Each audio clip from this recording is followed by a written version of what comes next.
Hello guys, നമ്മുടെ പുതിയൊരു വീഡിയോയിലേക്ക് എല്ലാവർക്കും സ്വാഗതം.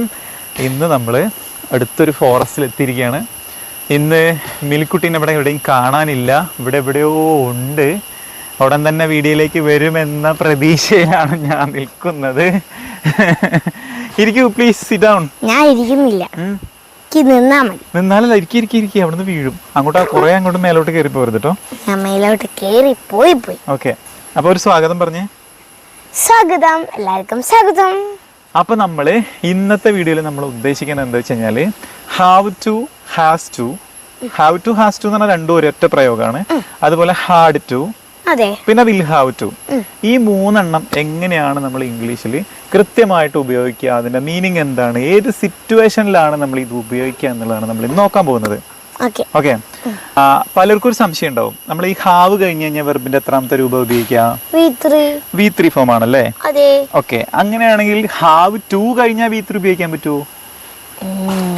എന്താ കാര്യം?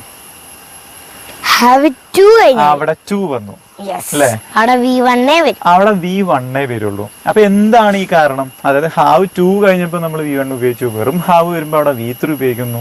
അപ്പൊ അതിന്റെ ഒരു മീനിങ്ങിലുള്ള ഡിഫറൻസ് എന്താണ്? ഇങ്ങനെയുള്ള കുറെ കൺഫ്യൂഷൻസ് ഉണ്ടാവും ഈ ഹാവും have to had to will have to ഒക്കെ കേൾക്കുമ്പോൾ. അപ്പൊ ഈ കൺഫ്യൂഷൻസ് ഒക്കെ നമ്മൾ ഇന്ന് മാറ്റാൻ പോവുകയാണ്. അപ്പൊ നമ്മൾ പറഞ്ഞതുപോലെ നമുക്ക് സമയം കളയാതെ നേരെ എന്ത് ചെയ്യാം, വീഡിയോയിലേക്ക് പോകാം. ഇന്ന് നമ്മൾ സെർച്ച് ചെയ്യാൻ പോകുന്നത് ആദ്യം തന്നെ നമുക്ക് ഹാവ് ടു പറയാം. ഓക്കെ, ഹാവ് ടു എന്ന് പറഞ്ഞു കഴിഞ്ഞാല് അതിനർത്ഥം എന്താണെന്നറിയോ? ഹാവ് ടു വെച്ചാൽ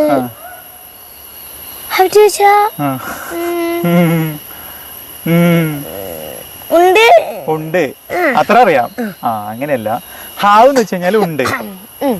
ഹാവ് ടു എന്ന് പറഞ്ഞു കഴിഞ്ഞാല് ഈ 2 എന്ന് പറയുന്നത് നമ്മൾ പറയുമ്പോൾ ഹാവ് ടു അങ്ങ് പറഞ്ഞു പോവാണ്. ആക്ച്വലി ഈ 2 എന്ന് പറയുന്നത് നമ്മൾ അടുത്ത വാക്കിന് വേണ്ടിയിട്ടുള്ള ഒരു പ്രിപ്പോസിഷൻ ആണ്. ഓക്കെ, അടുത്ത വാക്കിലേക്കുള്ള ഒരു സംഭവമാണ് ഈ 2 എന്ന് പറയുന്നത്. ഇപ്പൊ ഞാൻ പറഞ്ഞുതരാം. ഇപ്പൊ ഐ ഹാവ് എന്ന് പറഞ്ഞാൽ എനിക്കുണ്ട് എന്നല്ലേ? അത് കഴിഞ്ഞിട്ട് പോകാൻ എന്നാണെങ്കിലോ ഐ ഹാവ് ടു ഗോ. അപ്പൊ ഈ 2 എന്ന് പറയുന്നത് നമ്മൾ ഗോയിലേക്കല്ലേ കൂട്ടുന്നത്? അപ്പൊ ഈ ഗോ എന്ന് പറയുന്ന വാക്കിനോട് ആൻ എന്ന് കിട്ടാൻ വേണ്ടിയിട്ടാണ്, പോകാൻ എന്ന് കിട്ടാൻ വേണ്ടിയിട്ടാണ് നമ്മൾ 2 ഇട്ടത്. അപ്പൊ ഉണ്ട് പോകാൻ, എനിക്കുണ്ട് പോകാൻ എന്നായില്ലേ? ഐ ഹാവ് ടു ഗോ, എനിക്ക് ഉണ്ട് പോകാൻ.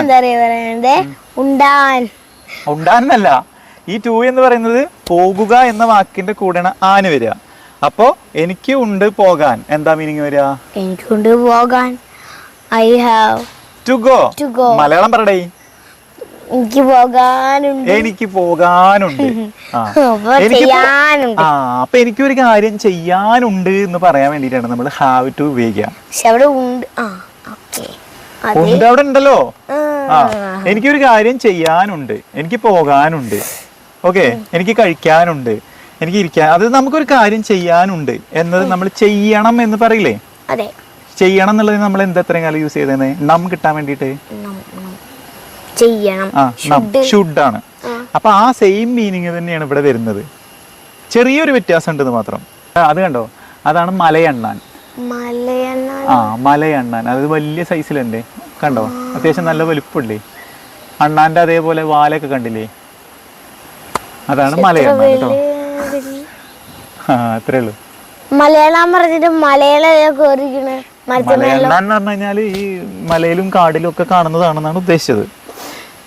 ഓക്കെ, അപ്പൊ നമ്മൾ പറഞ്ഞത് എനിക്ക് പോകാനുണ്ട് എന്ന് പറയുന്നതും പോകണം എന്ന് പറയുന്നത് രണ്ട് ഒന്ന് തന്നെ അല്ലേ എന്നാണ് ഞാൻ ചോദിക്കണത്. അപ്പൊ ഞാൻ പോകണം എന്ന് പറഞ്ഞാൽ എന്താ അതിന്റെ അർത്ഥം? എനിക്ക് പോകാണ്ട് തന്നെയല്ലേ? അപ്പൊ നമ്മൾ പോകണം എന്ന് ഞാൻ സ്വയം അങ്ങനെ പറയാറില്ല. എനിക്ക് പോകണം എന്ന് ഞാൻ പറയില്ല. അതിന് പകരം നമ്മൾ എന്ത് പറയും? എനിക്ക് പോകാനുണ്ട് എന്ന് പറയും അല്ലേ? എനിക്ക് പോകാനുണ്ട് എന്ന് പറയാം, എനിക്ക് പോകേണ്ടതുണ്ട് എന്നും പറഞ്ഞൂടെ? ഇതിന് മൂന്നിനും ഒക്കെ നമ്മൾ ഇതേ മീനിങ് തന്നെ വരുന്നത്. നമുക്കിത് പെട്ടെന്ന് കേൾക്കുമ്പോ കൺഫ്യൂഷൻ ആവും. പോകാനുണ്ട്, പോകേണ്ടതുണ്ട്, പോകണം. മലയാളം നമ്മള് അതിന്റെ ചെറിയൊരു ഡിഫറൻഷിയേറ്റിൽ നമുക്ക് ഇങ്ങനെ മലയാളം നമുക്ക് ചെറിയൊരു ഡിഫറൻസ് തോന്നും. പക്ഷെ ഇതിന്റെ എൻ്റയർ മീനിങ് കണ്ടന്റ് എന്ന് പറയുന്നത് സെയിം ആണ്. അതായത് പോകാനുണ്ട് എന്ന് വെച്ചാൽ എനിക്ക് അവിടെ പോകാനുണ്ട്, പോകണം എന്ന് വെച്ചാലും എനിക്ക് അവിടെ പോകണം അല്ലേ? എനിക്ക് പോകേണ്ടതുണ്ട്, പോകണം, പോകാനുണ്ട്, ഇതൊക്കെ ഒന്ന് തന്നെയാണ്. അപ്പൊ ഈ ഏത് മീനിങ് വന്നു കഴിഞ്ഞാലും നമ്മൾ എന്ത് ചെയ്യണം? ഹാവ് ടു അല്ലെങ്കിൽ ഹാസ് ടു യൂസ് ചെയ്യണം. അപ്പൊ എവിടെ ഹാവ് ടു യൂസ് ചെയ്യും, എവിടെ ഹാസ് ടു യൂസ് ചെയ്യും? അയോദേവിയുടെ കൂടെ ഹാവ് ടു യൂസ് ചെയ്യും. ഹാസ് ടു അത്രേ ഉള്ളൂ. അതായത് സിംഗുലർ സബ്ജക്റ്റ് ആണെങ്കിൽ ഈ ഹി ഷീ ഇറ്റിന്റെ കൂടെ ഹാസ് ടു എന്നും ഐ യു വി ദേ ഇതിന്റെ കൂടെ നമ്മൾ ഹാവ് ടുവും ചേർക്കും. ആക്ച്വലി അത് ഹാവ് എന്ന് കഴിഞ്ഞിട്ട് ടു എന്ന് പറയുന്നത് നമ്മൾ അടുത്ത വെർബിന്റെ കൂടെ കൂട്ടി പറയേണ്ട സംഭവമാണ്. പക്ഷെ നമ്മളതൊരു പ്രയോഗത്തിൽ പറയുമ്പോൾ ഹാവ് ടു, ഹാസ് ടു ഇങ്ങനെ അവിടെ പറയുന്നു മാത്രം. ഓക്കെ, അപ്പൊ നമുക്ക് ഇനി പെട്ടെന്ന് കുറച്ച് സെന്റൻസുകൾ നോക്കാം. ഞാൻ പെട്ടെന്ന് കുറച്ച് സെന്റൻസുകൾ പറയാം, ചേർത്ത് പറഞ്ഞാൽ മതി. പെട്ടെന്ന് സിമ്പിൾ ആയിട്ടുള്ള ഇതാണ്. ഇപ്പൊ ഞാനൊരു ബാങ്കിൽ പോയി. ഓക്കെ, ബാങ്കിൽ പോയി എനിക്കൊരു ഫോം ഫില്ല് ചെയ്യാനുണ്ട്. ഓക്കെ, അപ്പൊ ഞാൻ പറയണ എനിക്കൊരു ഫോം ഫില്ല് ചെയ്യേണ്ടതുണ്ട്. I have to fill form. I have to fill the form അല്ലേ? എനിക്ക് ഫോം ഫില്ല് ചെയ്യേണ്ടതുണ്ട്. നമ്മൾ ഇങ്ങോട്ട് വന്നപ്പോൾ അവിടെ നിന്ന് ടിക്കറ്റ് എടുത്തില്ലേ, ടിക്കറ്റ് കൗണ്ടറിന്ന്. അപ്പോൾ ഞാൻ അവിടെ വണ്ടി പാർക്ക് ചെയ്തിട്ട് ഞാൻ നിങ്ങളോട് പറയണം എനിക്ക് ടിക്കറ്റ് എടുക്കേണ്ടതുണ്ട്. എങ്ങനെ പറയാ? ടിക്കറ്റ് എടുക്കേണ്ടതുണ്ട്. I have to take ticket. I have to take ticket. Okay. ഇത് കഴിഞ്ഞിട്ട് നമുക്ക് പെട്ടെന്ന് ഒരു ഹോസ്പിറ്റലിൽ പോകുന്ന കേസ് വന്നു, പെട്ടെന്ന് വയറുവേദന വന്നു. അപ്പൊ പറയണം എനിക്ക് ഡോക്ടറെ കാണേണ്ടതുണ്ട്. I have to consult the doctor. I have to consult the doctor. എനിക്ക് ഡോക്ടറെ കാണേണ്ടതുണ്ട്, അല്ലെങ്കിൽ എനിക്ക് ഡോക്ടറെ കൊണ്ട് പരിശോധിപ്പിക്കേണ്ടതുണ്ട്. I have to consult the doctor. എനിക്ക് ഡോക്ടറെ കാണാനുണ്ട് എന്ന് പറയുന്നതും എനിക്ക് ഡോക്ടറെ കാണേണ്ടതുണ്ട് എന്ന് പറയുന്നത് രണ്ടും ഒന്ന് തന്നെയാണ്. ശരിയല്ലേ? എന്തിനാ അമ്മേനെ വിളിക്കണേ? ഓക്കെ, അപ്പോ എനിക്ക് ഡോക്ടറെ കാണേണ്ടതുണ്ട്. I have to consult the doctor. എനിക്ക് ഡോക്ടറെ കൺസൾട്ട് ചെയ്യേണ്ടതുണ്ട്. എനിക്ക് വെള്ളം കുടിക്കേണ്ടതുണ്ട്. I have to drink the water അല്ലേ? ഇപ്പൊ അമ്മ നമ്മളോട് പറയാണ്, നീ ഭക്ഷണം മൊത്തം കഴിക്കണം കേട്ടോ, നീ ഭക്ഷണം കഴിക്കേണ്ടതുണ്ട്, കഴിക്കണം. അപ്പോ അമ്മ ഇത്രയും കാലം പറഞ്ഞോണ്ടിരുന്ന എങ്ങനെ? You should eat the food എന്നാ പറഞ്ഞേ. ഷുഡ് വേണ്ടല്ലോ, നമ്മള് നീ ഭക്ഷണം കഴിക്കേണ്ടതുണ്ട് എന്നാ പറയണേ. അപ്പൊ യു ഹാവ് ടു അത്രേ ഉള്ളൂ. You have to eat the food. നീ ഭക്ഷണം കഴിക്കേണ്ടത്. സിമ്പിൾ ആണ്. ഓക്കെ, ഇനി ഇത് നമ്മൾ ഹാസ് ടു വെച്ചെന്ന് പറഞ്ഞു നോക്കിയേ, എങ്ങനെ പറയാ? ഹാസ് ടു വെച്ചിട്ട് നമ്മൾ ഹി ഹാസ് ടു ഡ്രൈവ്. അവൻ ഓടിക്കേണ്ടതുണ്ട്. നമ്മള് ബൈക്ക് ഓടിക്കുന്നില്ലേ, ബൈക്ക് ഓടിക്കുന്നതും കാർ ഓടിക്കുന്നതിനും രണ്ട് വാക്കാണ് കേട്ടോ പറയാ. അതങ്ങനെയാണ് പറയാ. ഓക്കെ, അതെങ്ങനെയാ ഇത്രയും കാലം നമ്മൾ ഡ്രൈവാ പറഞ്ഞോണ്ടിരുന്നത്. ഇനി നമ്മളൊന്ന് മാറ്റി പിടിക്കണം. നമ്മൾ ഓരോ ദിവസവും നമ്മളിങ്ങനെ പഠിച്ചു വരുമ്പോ ഇങ്ങനെ പഴയതിൽ നമ്മളിങ്ങനെ അപ്ഡേറ്റ് ചെയ്തുകൊണ്ടിരിക്കണം. അപ്പൊ നമ്മള് ഇരുചക്ര വാഹനങ്ങൾ ഓടിക്കുന്നതിന് കംപ്ലീറ്റ് നമ്മൾ റൈഡ് എന്ന് പറയാം. ഇരു എന്ന് പറഞ്ഞാൽ രണ്ട് ചക്രം, ഫ്രണ്ടിലൊരു ചക്രം ബാക്കിലൊരു ചക്രം. അതാ പറഞ്ഞത്, ബൈക്കിനും സൈക്കിളിനും സ്കൂട്ടിക്കും ഇതിനൊക്കെ നമ്മൾ റൈഡ് എന്നാ പറയാം. സൈക്കിളിന് അത് മാത്രമല്ല ഉണ്ടാവുക, സൈക്കിളിന് നാല് ചക്രമുള്ള സൈക്കിൾ നമ്മൾ സപ്പോർട്ടിന് വെക്കണല്ലേ. നോർമലി അത് വരുന്നത് രണ്ട് ചക്രമായിട്ടല്ലേ വരുന്നത്. അപ്പോ അതിന് നമ്മൾ റൈഡ് എന്നാ പറയാം. അപ്പൊ പറയാണ്, നീ cycle ഓടിക്കേണ്ടതുണ്ട്. You have to drive. പിന്നെയും പറയും ഡ്രൈവ്, റൈഡ്. പുതിയതായിട്ട് പഠിക്കണതല്ലേ. അപ്പൊ ഞാൻ പറയാണ്, നീ ഇപ്പൊ സൈക്കിൾ ഓടിക്കേണ്ടതുണ്ട്. ഈ പുതിയ വാക്ക് വെച്ച് എങ്ങനെ പറയും? You have to ride the cycle. You have to ride the cycle. നീ സൈക്കിൾ ഓടിക്കേണ്ടതുണ്ട്. ഇപ്പൊ മനസ്സിലായോ? സംഗതി കിട്ടിയോ? വളരെ സിമ്പിൾ ആണ്. ഇനി ഇതിൽ നിന്ന് നമ്മൾ ചോദ്യം ഉണ്ടാക്കണം. ചോദ്യം ഉണ്ടാക്കണമെങ്കിൽ ഇതിന്റെ ഉള്ളിൽ ഹാവ് നമുക്ക് വെറുതെ പുറത്തെടുക്കാൻ പറ്റില്ല. ഡൂനെ പുറത്തെടുക്കണം. കാരണം ഈ ഹാവിന്റെ ഉള്ളിൽ ആരുണ്ട്? ഒരു ഡൂ ഉണ്ട്. കാരണം ഹാവ് കഴിഞ്ഞിട്ട് ടു വന്നില്ലേ? ഹാസിന്റെ ഉള്ളിൽ ഡസ് ഉണ്ട്, ഹാവിന്റെ ഉള്ളിൽ ഡൂ ഉണ്ട്. കാരണം എന്താ? ഇത് പ്രസന്റ് പെർഫെക്റ്റ് ടെൻസ് അല്ല. കാരണം എന്താ? ഇവിടെ ടു വന്നു. ടു വന്നിട്ട് നമ്മൾ ടു കഴിഞ്ഞിട്ട് വെർബിന്റെ ഒന്നാമത്തെ രൂപ കൊടുത്തത്. അപ്പൊ ഇത് പ്രസന്റ് പെർഫെക്റ്റ് ടെൻസ് അല്ല, ഇത് സിമ്പിൾ പ്രസന്റ് ടെൻസ് തന്നെയാണ്. അപ്പൊ അതിന്റെ ഉള്ളിൽ ആരുണ്ടാവുക? ഡൂ ഉണ്ടാവും, ഡസ് ഉണ്ടാവും. അപ്പൊ നമ്മൾ ചോദിക്കുകയാണ്, നീ ഈ ഫോം ഫില്ല് ചെയ്യേണ്ടതുണ്ടോ? Do you have to fill the form? Do you have to fill the form? നീ ഈ ഫോം ഫില്ല് ചെയ്യേണ്ടതുണ്ടോ? നീ ഇവിടെ കാത്തു നിൽക്കേണ്ടതുണ്ടോ? You have to. ചോദ്യമല്ല, ചോദ്യം. Do you have to കാത്തു നിൽക്കുക. Wait here. Wait here. Do you have to wait here? നീ ഇവിടെ വെയിറ്റ് ചെയ്യേണ്ടതുണ്ടോ? ഞാൻ ഇവിടുന്ന് പോകേണ്ടതുണ്ടോ? ഞാൻ ഇവിടുന്ന് പോകേണ്ടതുണ്ടോ? അപ്പം ഞാനാണ്. Do I do I have have to പോവുക, വിട്ടു പോവുക. Leave. leave? Do I have to leave from here? ഞാൻ ഇവിടുന്ന് പോകേണ്ടതുണ്ടോ? എനിക്ക് ഈ സമയം have to പെട്ടെന്ന് അത് നമ്മൾ ഉത്തരം പറയുമ്പോഴാണ് ഹാവ് ടു. മനസ്സിലായില്ലേ? ചോദ്യം വരുമ്പോ അതിന് ഡൂ എടുത്തിട്ട് പുറത്തേക്ക് ഇട്ടിട്ട് വേണം പറയാം. ഡു യു ഹാവ് അപ്പൊ എവിടെ ജോലി? ടു ഉണ്ട്, ടു അവിടെ തന്നെ ഉണ്ട്, അതെങ്ങോട്ടും പോവില്ല. ഓക്കെ, അപ്പൊ അങ്ങനെയാണ് അതിൽ നിന്ന് ചോദ്യം ഉണ്ടാക്കുക. മനസ്സിലായോ? അങ്ങനെയാണെങ്കിലേ അടുത്ത ചോദ്യം, നമ്മളിപ്പോ ഡൂനെ പുറത്തെടുത്തിട്ട് അയ്യോ ദേവിന്റെ കൂടെ കൂട്ടി പറഞ്ഞു. അങ്ങനെയാണെങ്കിൽ ഹി ഷീറ്റിന്റെ കൂടെ വരുമ്പോ എങ്ങനെ ചോദ്യം വരും? അതായത് ഹി ഹാസ് ടു ഗോ നമ്മൾ പറഞ്ഞില്ലേ, അതിന് ചോദ്യാക്കണം. എങ്ങനെ ചോദ്യാക്കും? അപ്പം does he have does he have പറയണം. അവിടെ ഹാസ് പറയാൻ പറ്റില്ല, കാരണം ഹാസിന്റെ ഉള്ളിലുള്ള ഡസ്സിനെയാണ് നമ്മൾ പുറത്തെടുത്തത്. നമ്മൾ ഈ കുറേ വീഡിയോയിൽ ഇത് പറഞ്ഞിരുന്നു. റിപ്പീറ്റ് ചെയ്യുന്നതിൽ സോറി, കാരണം ഇത് പല ആൾക്കാർക്കും കൺഫ്യൂഷനാണ്. അതാണ് വീണ്ടും വീണ്ടും പറയുന്നത്. ഹി ഹാവ് അല്ലേ? Does he have to go? അവൻ പോകേണ്ടതുണ്ടോ? ഓക്കെ, അവൻ മരുന്ന് കഴിക്കേണ്ടതുണ്ടോ? അപ്പൊ does he have to take medicine? Take the medicine. Does he have to take the medicine? Okay. അവനിപ്പോ ഹോംവർക്ക് ചെയ്യാനുണ്ട്. അപ്പൊ അവൻ നിന്നോട് അവൻ ഞാൻ ചോദിക്കണം, അവൻ ഇപ്പൊ ഹോംവർക്ക് ചെയ്യേണ്ടതുണ്ടോ? അവനിപ്പോ ഹോംവർക്ക് ചെയ്യേണ്ടതുണ്ടോ? അപ്പൊ അവൻ ഹോംവർക്ക് ചെയ്യേണ്ടതുണ്ടോ? അപ്പൊ സിമ്പിൾ അല്ലേ? Does he have to write homework? Write എന്ന് പറയാം, അല്ലെങ്കിൽ ഡു എന്ന് പറയാം അല്ലേ? Does he have to write the homework? അല്ലെങ്കിൽ does he have to do the homework? അവൻ ഹോംവർക്ക് ചെയ്യേണ്ടതുണ്ടോ അല്ലെങ്കിൽ ഹോംവർക്ക് എഴുതേണ്ടതുണ്ടോ എന്നൊക്കെ ചോദിക്കാം. ഓക്കെ, അപ്പോൾ ഹാവ് ടു നിങ്ങൾക്ക് മനസ്സിലായല്ലോ, ഹാസ് ടു മനസ്സിലായല്ലോ, അതിൽ കൺഫ്യൂഷൻ ഉണ്ടാവില്ല എന്ന് വിചാരിക്കുന്നു. ഇനി എന്തെങ്കിലും ഉണ്ടോ? ഇനി നമുക്ക് അടുത്തത് ഇതിന്റെ നേരെ പാസ്റ്റ് നോക്കണം. ഇപ്പൊ നമ്മൾ പറയുന്നത് ഇതെനിക്ക് ചെയ്യാനുണ്ട് എന്നല്ലേ? അങ്ങനെയാണെങ്കിൽ എനിക്ക് ഇത് ചെയ്യേണ്ടി വന്നു എന്ന് നമ്മൾ പറയും. അപ്പൊ ഞാൻ പറയാണ്, എനിക്ക് ഇന്നലെ ഒരു കല്യാണത്തിന് പോകേണ്ടി വന്നു. അങ്ങനെ പറയാൻ നമ്മൾ എന്താ അറിയോ? ഐ ഹാഡ് ടു വെച്ച് പറയണം. അതായത് എനിക്കൊരു കല്യാണത്തിന് പോകേണ്ടതുണ്ടായിരുന്നു, അല്ലെങ്കിൽ എനിക്ക് പോകേണ്ടി വന്നു. മനസ്സിലായില്ലേ?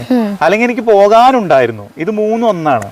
എനിക്ക് ഇന്നലെ ഒരു കല്യാണത്തിന് പോകാനുണ്ടായിരുന്നു, അല്ലെങ്കിൽ എനിക്ക് ഇന്നലെ ഒരു കല്യാണത്തിന് പോകേണ്ടി വന്നു, അല്ലെങ്കിലോ എനിക്ക് ഇന്നലെ ഒരു കല്യാണത്തിന് പോകാനുണ്ടായിരുന്നു. ഉണ്ടായിരുന്നു എന്നല്ല ഹാഡ്. പോകാൻ എന്നുള്ളത് ടു ഗോ. നമ്മൾ നേരത്തെ പറഞ്ഞ സെയിം സാധനം തന്നെ. അപ്പൊ എനിക്ക് ഇന്നലെ കല്യാണത്തിന് പോകാണ്ടായിരുന്നു, എങ്ങനെ പറയും?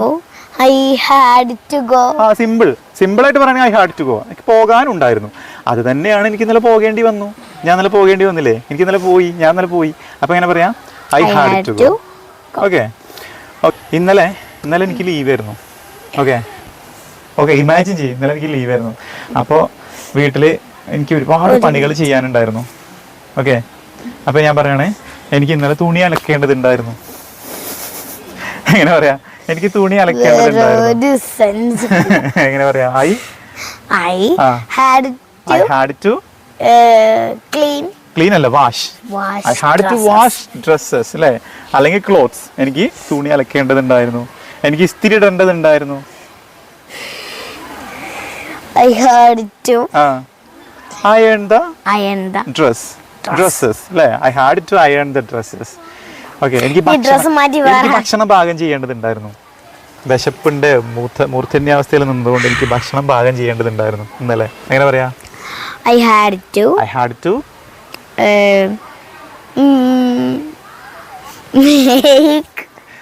മേക്ക് ദ ഫുഡ് എന്ന് പറയാം, അല്ലെങ്കിൽ കുക്ക് ദ ഫുഡ് എന്ന് പറയാം അല്ലേ? I had to cook the food. എനിക്ക് ഭക്ഷണം പാകം ചെയ്യേണ്ടതുണ്ടായിരുന്നു. പിന്നെയോ എനിക്ക് മുറ്റമടിക്കേണ്ടതുണ്ടായിരുന്നു. പറയേ, എനിക്ക് മുറ്റമടിക്കേണ്ടതുണ്ടായിരുന്നു.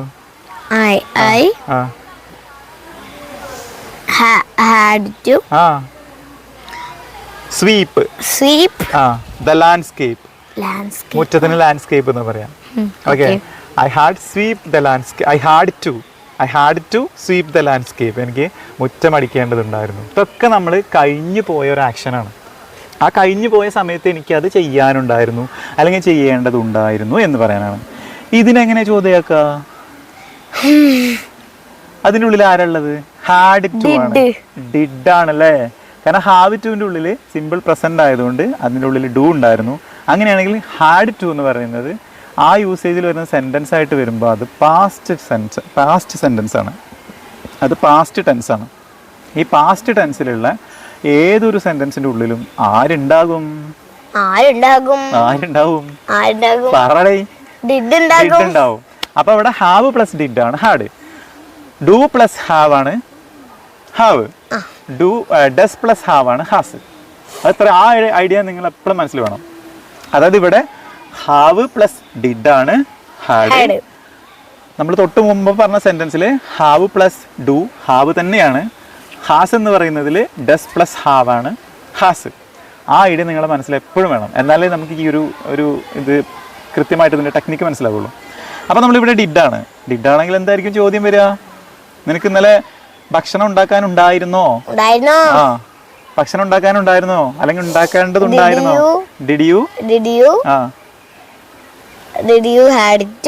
അവിടെയാണ് തെറ്റിയത്. അവിടെ തെറ്റിപ്പോയി. ഡിഡിനെ പുറത്തെടുത്ത എങ്ങനെ hard ഉണ്ടാവാ?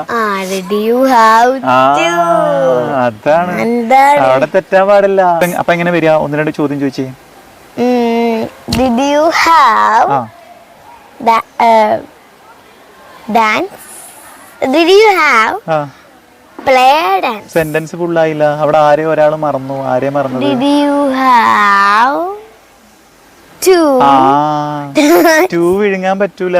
Did you have to? അവിടെ ഏറ്റവും കൂടുതൽ ആവശ്യമുള്ള സാധനമാണ് അല്ലേ? നിനക്ക് ഇന്നലെ ഡാൻസ് ചെയ്യാനുണ്ടായിരുന്നോ? എങ്ങനെ ചോദിച്ചേ? Did you have to dance?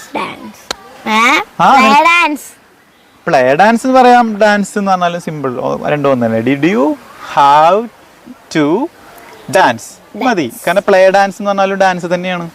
Okay. നിനക്ക് ഇന്നലെ വരയ്ക്കാനുണ്ടായിരുന്നോ? നിനക്ക് ഇന്നലെ നിനക്ക് വരയ്ക്കാനുണ്ടായിരുന്നോ? ആ, ഉണ്ടായിരുന്നോ? അപ്പൊ did you have to draw. Did you have to draw? നിനക്ക് ഇന്നലെ വരയ്ക്കാനുണ്ടായിരുന്നോ? നിനക്ക് ഇന്നലെ കോമ്പറ്റീഷനിൽ പങ്കെടുക്കേണ്ടതുണ്ടായിരുന്നോ? Did you have to പങ്കെടുക്കുക, participate for the competition അല്ലേ? അല്ലെങ്കിൽ ഇൻ ദ കോമ്പറ്റീഷൻ എന്നൊക്കെ പറയാം. നിങ്ങൾക്ക് കോമ്പറ്റീഷനിൽ പങ്കെടുക്കേണ്ടതുണ്ടായിരുന്നു. Did you have to participate in the competition അല്ലെങ്കിൽ did you have to participate for the competition. Okay. Did you have to കിട്ടിയോ? അത് അവർക്ക് പറഞ്ഞു കൊടുത്തല്ലോ. അപ്പൊ ഇവിടെ പ്രത്യേകം ശ്രദ്ധിക്കേണ്ട എന്തറിയോ? ഡിഡ് പറഞ്ഞു കഴിഞ്ഞാൽ ഡിഡ് യു ഹാവ് ടു എന്നും പറയാം, ഡിഡ് ഹി ഹാവ് ടു എന്നും പറയാം, ഡിഡ് ഷീ ഹാവ് ടു എന്നും പറയാം. കാരണം പാസ്റ്റ് ടെൻസിൽ നമുക്ക് അവിടെ സബ്ജക്റ്റിന് പ്രസക്തി ഇല്ല. ആരുടെ കൂടെ നമ്മൾ ആരെ പറയാ? ഹാഡ് ടു തന്നെയാണ് പറയാം. സിമ്പിൾ പ്രസന്റിൽ മാത്രമേ ഹാവ് ടുവും ഹാസ് ടുവും വരുന്നുള്ളൂ. മറ്റതെല്ലാം നമ്മൾ ഹാഡ് ടു ആണ്. ഒരു കൺഫ്യൂഷനും വേണ്ട. അതായത് did you have to, okay, did he have to, did she have to, എന്തിലും നമ്മൾ ഡിഡ് തന്നെയാണ് സ്റ്റാർട്ട് ചെയ്യുക. തെറ്റാൻ യാതൊരുവിധ ചാൻസും ഇല്ല. ആകെ നമുക്ക് കൺഫ്യൂഷൻ വരുന്നത് ഹാവ് ടുലും ഹാസ് ടുലും മാത്രമാണ്. ഇനി ഇതേപോലെ ആണെങ്കിൽ നമുക്ക് നാളെ ഇതേപോലെ ഒരു കാര്യം നമുക്ക് ചെയ്യേണ്ടി വരില്ലേ? നാളെ എനിക്കൊരു കാര്യം ചെയ്യാനുണ്ടാകും എന്നും പറഞ്ഞൂടെ? എന്താ നിനക്ക് നാളെ ചെയ്യാനുണ്ടാവുക? ഇപ്പൊ ഞാൻ പറഞ്ഞുതരാം. നീ സ്കൂളിൽ ചെന്നു, ഓക്കെ. സ്കൂളിൽ ചെന്ന് കഴിഞ്ഞപ്പോൾ അവിടെ ഡാൻസ് മത്സരത്തിന് പങ്കെടുക്കാനായിട്ട് ആരുമില്ല, നീ മാത്രമേ ഉള്ളൂ. ഭരതനാട്യത്തിന് പങ്കെടുക്കാൻ നീ മാത്രമേ ഉള്ളൂ. അപ്പൊ ടീച്ചർ പറയാണ് നീ എന്തായാലും ഡാൻസ് മത്സരത്തിൽ പങ്കെടുത്തേ പറ്റുള്ളൂ, നീ പങ്കെടുക്കേണ്ടി വരും. എങ്ങനെ പറയും? പങ്കെടുക്കേണ്ടി വരും എന്ന് വെച്ചാൽ പങ്കെടുക്കേണ്ടി വരും. അതായത് പങ്കെടുക്കാനുണ്ടാവും എന്ന് വെച്ച് കഴിഞ്ഞാൽ പങ്കെടുക്കേണ്ടി വരും എന്ന് പറഞ്ഞു കഴിഞ്ഞാല് ഹാവ് ടുവിന്റെ മുമ്പിൽ ഒരു വില്ലിട്ട് കൊടുക്കാം. അത്രേ ഉള്ളൂ. ഹാവ് ടുവിന്റെ മുമ്പിൽ ഒരു വില്ലിട്ട് കൊടുക്കാം. അത്രേ ഉള്ളൂ. Will have to, you will have to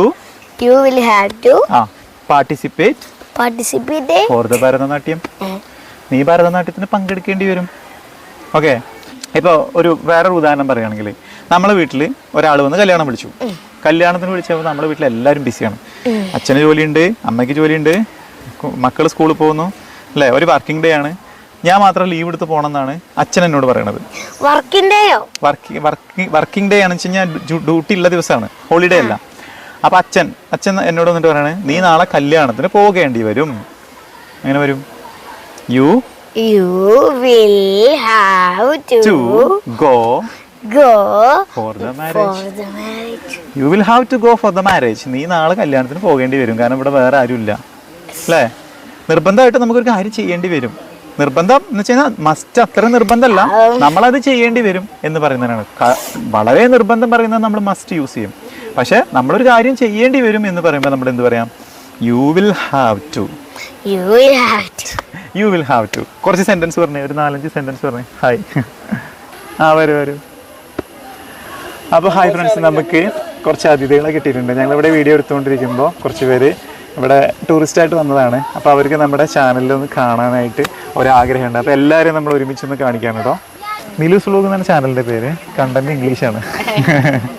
അപ്പോൾ ഗൈസ്, നമുക്ക് ഇന്ന് കുറേ അതിഥികളെ കിട്ടിയിട്ടുണ്ട് മിൽക്കുട്ടിക്ക്. എല്ലാവർക്കും നമ്മുടെ ചാനലിൽ ജസ്റ്റ് ഒന്ന് നിങ്ങൾ ഇൻട്രൊഡ്യൂസ് ചെയ്യാണ്. അപ്പോൾ എല്ലാവരും ഒരു ഹായ് പറഞ്ഞോളൂ. നിങ്ങൾ ഏത് സ്കൂളിൽ നിന്നാണ്? പൂക്കുളത്തൂർ. ഓക്കെ. അവിടെ ഏത് ക്ലാസ്? ബികോം. ഓക്കെ. ആ കണ്ട ഞാൻ കുറച്ച് ചെറിയ കുട്ടികളാണ് വിചാരിച്ചു. ഡിഗ്രി ഫസ്റ്റ് ഇയറിൽ ജോയിൻ ചെയ്തു. ഓക്കെ. സാറിന്റെ പേര്? എന്റെ പേര് മൻസൂർ. ഓക്കെ, ഒന്ന് പരിചയപ്പെടുത്തിക്കോളൂ. ഞാൻ ഋഷിവാലി കോളേജിലാണ്, അവിടെ സോഷ്യോളജി ഡിപ്പാർട്ട്മെന്റ് ഓഫ് സോഷ്യോളജിയുടെ ഹെഡായിട്ട് വർക്ക് ചെയ്യുന്നത്. എൻ്റെ കൂടെ പിന്നെ ഇംഗ്ലീഷ് വിഭാഗത്തിലെ ഒരു മിസ് കൂടി ഉണ്ട്. ഇംഗ്ലീഷ് മിസ് ആണല്ലേ? ഞങ്ങളെ സബ്ജക്റ്റ് ആയിട്ട് വളരെ ബന്ധപ്പെട്ടുള്ള ഞങ്ങൾ ഇംഗ്ലീഷ് തന്നെയാണ് കണ്ടന്റ്. ഇവിടെ ഇംഗ്ലീഷ് പഠിപ്പിക്കുക എന്നുള്ള നമ്മുടെ ഉദ്ദേശം. Spoken English. മോളാണ്, ഒരാളും കൂടി ഉണ്ട് താഴെ. അതെ. അത് തോന്നാൻ പാടില്ലല്ലോ. നിങ്ങൾ പറയുന്നതൊക്കെ വരും, നാളെ നമുക്ക് ലിങ്ക് അയച്ചു. ഏത് ക്ലാസ്സിൽ പഠിക്കുന്നവരോട്?